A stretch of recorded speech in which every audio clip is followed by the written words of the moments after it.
చూసింది నిన్న పిల్లాడితేప్పుడు ఆ గడ్డ కాదు ప్రవీణ్ ఇవన్నీ అయిపోయిన తర్వాత కాబట్టి అంత రిజిస్టర్ అవుతుంది. నేను చూసాను, అదే చెప్తున్నా. నిన్న పిల్లాడితే 7 సార్లు చూసాం కదా. హైదరాబాద్ వచ్చి దేవి 70mm లో కూడా చూసాను 2 సార్లు. మలికిపురం పద్మజాతి హైదరాబాద్ మా మామయ్యలు ఇక్కడ. నేను కొంతకాలం ఇక్కడ ఉంటాను. చాలా ఉంది వీరికి తెలంగాణ పర్ఫెక్ట్ గా మాట్లాడు.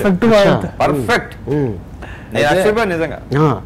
అయితే తర్వాత మలికిపురం పద్మజాతి థియేటర్లో ఆడి అక్కడ ఒక 4-5 సార్లు అలా చూడటంలో ఆయన్ని గుర్తుపెట్టా.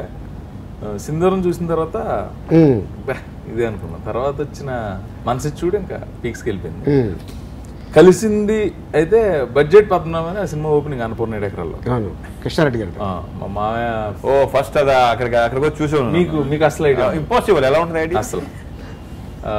గ్రంథిబాబుజీ గారు అని ప్రొడ్యూసర్ దానికి, మా మామయ్య ఫ్రెండ్ ఆయన. సో మేము అందరం ఓపెనింగ్ వెళ్ళాం. అప్పటికే మనకు సినిమా పిచ్చి ఉండేది కదా, వచ్చిన ఫ్యామిలీ ఇన్విటేషన్స్ వస్తే వెళ్ళాం. ఈయన నాగేశ్వరరావు గారు అది ఉంటుంది కదన్నా మ్యూజియం, గ్లాస్ దాని పక్కన పైన అలాంటి పనులు చేయడానా డబ్బుంటే సినిమా తీసుకుంటాడు అని అంటున్నారు ఎవరితో. ఆ డైలాగ్ గుర్తుంది. నేను రవి గారు బాగున్నారండి, బాగున్నానండి, చూడలేదు బాగున్నానండి అని వెళ్ళిపోయారు అంతే. లాంగ్ చెక్ షర్ట్ అయిపోయింది అప్పుడే ఫస్ట్ టైం వెళ్ళడం. తర్వాత సునీల్ తీసుకెళ్ళినప్పుడు పరిచయం చేసి ఓకే కొంచెం ఈ పిచ్చకి ఆయన కూడా కొంత